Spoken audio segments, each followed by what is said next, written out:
খুব গুরুত্বপূর্ণ কয়েকটি পয়েন্টস আপনি রেজ করেছেন। আমি অ্যাডভোকেট শিশির মুনির কাছে একটু শুনতে চাই যে ইডিওলজিক্যাল স্পষ্টতা যে দরকার, মানে আইডিওলজির যে স্পষ্ট হওয়া দরকার রাজনীতি, সেটা খুবই গুরুত্বপূর্ণ একটা ব্যাপার। সেই জায়গা থেকে অ্যাডভোকেট শিশির মুনির, আমরা দেখলাম যে ডাকসু নির্বাচনে ঐক্যবদ্ধ শিক্ষার্থী সংসদ বিপুল ভোটে বিজয়ী হলো, শিবিরের সমর্থিত, ছাত্র শিবিরের সমর্থিত যে প্যানেল, এবং সেই বিজয় নিয়ে যখন অ্যানালাইসিস হচ্ছে, তখন আমরা অনেকগুলো কথা শুনছি। তার মধ্যে একটি হচ্ছে যে এই ছাত্র সংসদের এই প্যানেলের যারা প্রার্থী, সেই প্রার্থীতে আমরা জুমার মতো প্রার্থীকে দেখেছি, আমরা একজন চাকমা প্রার্থী দেখেছি, এবং আসলে আমি একটু স্পষ্টই জানতে চাই যে, এবং জামাতের মধ্যেও যে পরিবর্তনটা আসছে, আমরা আপনার কাছে শুনেছি এর আগে যে জামাত আগামী নির্বাচনে এমনকি একজন হিন্দুকেও প্রার্থী হিসেবে নমিনেশন দেবে।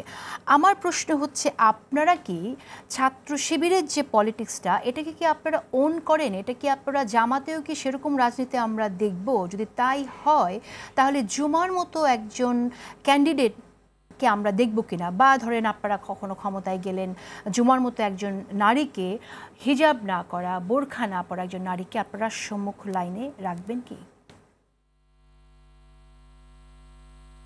অ্যাডভোকেট শিশির মনির। দেখেন, হ্যাঁ, আপনাকে অনেক ধন্যবাদ আমাকে এই প্রশ্নটা করার জন্য। আমরা আসলে যে কথা বলতে চাচ্ছি সেটা হলো, জামাত ইসলামী যদি ইনক্লুসিভ রাজনীতি করতে চায় এবং ইনক্লুসিভ রাজনীতি করতে চাচ্ছে, যেহেতু জামাত ইসলামী অনেক বড় রাজনৈতিক দলে পরিণত হয়েছে, সেজন্য এখানে ডাইভার্সিটি বাট ইউনিটি থাকবে। জামাত ইসলামীর মধ্যে ইউনিটি থাকবে বা ডাইভার্সিটি থাকবে।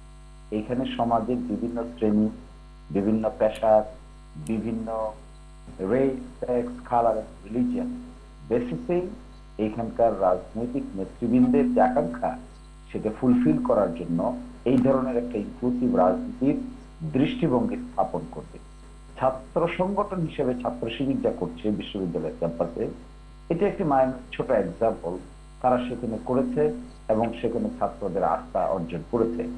জামাত ইসলামী আগামীতে বিভিন্ন ধরনের নতুন থিঙ্কিং, ডাইমেনশন, পার্সপেক্টিভ এবং বাংলাদেশের মানুষের রিপ্রেজেন্টেটিভ ডেমোক্রেসির জন্য যে ধরনের আস্থা অর্জন করা প্রয়োজন, ইররেসপেক্টিভ যে কে কোন ব্যাকগ্রাউন্ড থেকে এসেছে, কে নারী, কে পুরুষ, কে কোন ধর্মে, কে কোন মতের, এগুলোর বাইরে গিয়েও জামাত ইসলামী চেষ্টা করছে যেন একটা ওয়াইডার স্পেকট্রামকে ধারণ করতে পারে। ওকে, এটা কি আপনাদের হচ্ছে ইসলামী শরিয়া আইন কায়েমের কথা যেহেতু আপনারা বলছেন, এবং আপনারা যেহেতু জোট করছেন ইসলামিক অন্যান্য যে দলগুলো আছে সেই দলগুলোর সাথেও জোট করছেন, এবং এই দলগুলো ইসলামী শরিয়া আইন কায়েম করার কথা বলছে, তো সেই জায়গা থেকে আমার প্রশ্ন হচ্ছে যে, আপনারা কি তাহলে জামাত ইসলামের যে মূল রাজনীতি সেখান থেকে সরে আসছেন, শিফট করছেন, এবং সেখানে যে সেকুলারিস্টদের যে আকাঙ্ক্ষা, সেকুলারিস্টদের যেরকম দেখতে চায় বা এলিটরা যেরকম দেখতে চায়, সেই জায়গাটাকে এন্ডোর্স করছেন কিনা?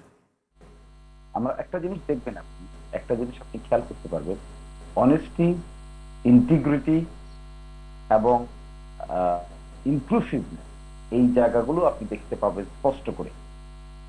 ফর এক্সাম্পল, বাংলাদেশের জনগণ তো শুধুমাত্র সকলেই একই ছাঁচে বা ধাঁচে আপনি আবদ্ধ করতে পারবেন না।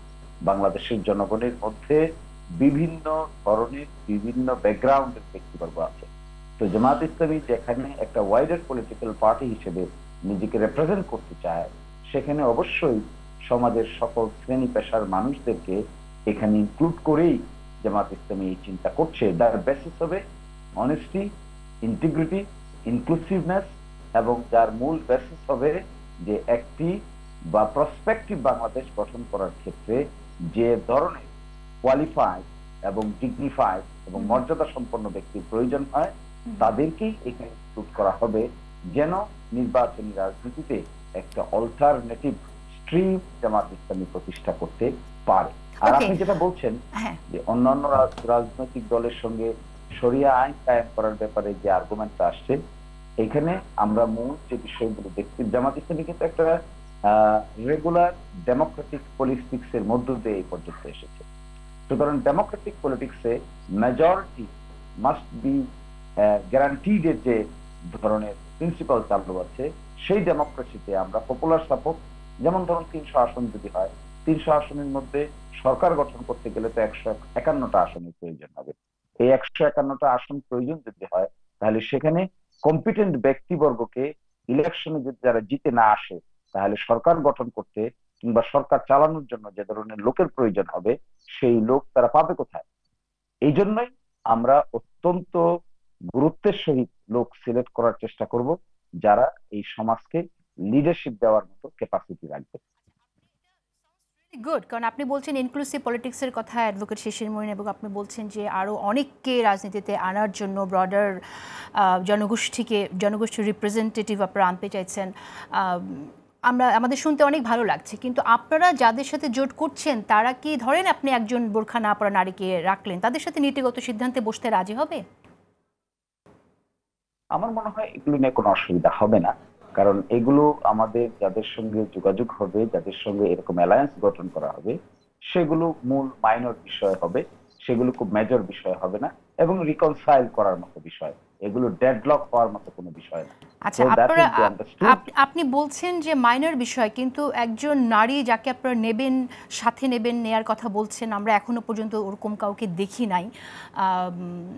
মানে হিজাব না করা কোনো নারীর কথাই যদি আমি এখানে বলি, তাহলে আপনি তার সাথে না বসাটা আপনার কাছে মাইনর ইস্যু। কিন্তু আমি একটু আপনাকে বলি, সেটা হচ্ছে আপনারা এমন অনেকের সাথে জোট করেছেন যারা কিন্তু ধরেন আমাদের মতো একটা নারীর সাথে কখনো বসতে রাজি হয় নাই। তো সেক্ষেত্রে আপনারা সেই রাজনীতিটা কিভাবে করবেন, সেই প্রশ্নটা আমি রেখেই দিলাম আপনার কাছে। আমি আসবো আবার আপনার কাছে অ্যাডভোকেট শিশির মনির।